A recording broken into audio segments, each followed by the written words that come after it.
Welcome to the Learning Pines YouTube. We hope this video helps. In this video, I will explain how to make steak for beginners. First, let's talk about choosing the right cut. Look for a well-marbled steak, like a ribeye or New York strip, about 1 1/2 inches thick. This thickness ensures even cooking and a great crust. Always pat your steak completely dry with paper towels before seasoning. This is a crucial step for achieving that perfect sear. Get ready to cook a delicious meal. Now that you have your steak, it's time to season it. Be generous with coarse salt and freshly ground black pepper, covering all sides. Next, choose a heavy-bottomed pan, preferably cast iron, as it retains heat exceptionally well.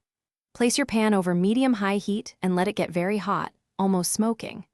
This high heat is essential for developing that beautiful, flavorful crust we all love on a perfectly cooked steak.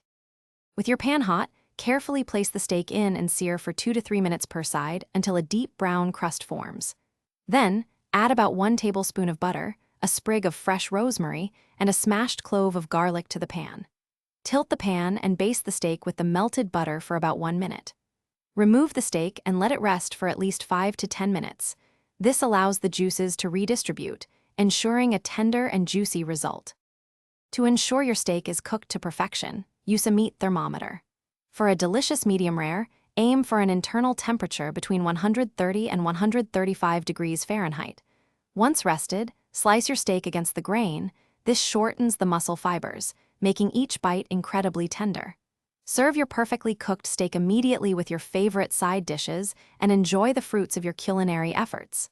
Happy cooking! Thanks for watching. Consider subscribing if we helped you.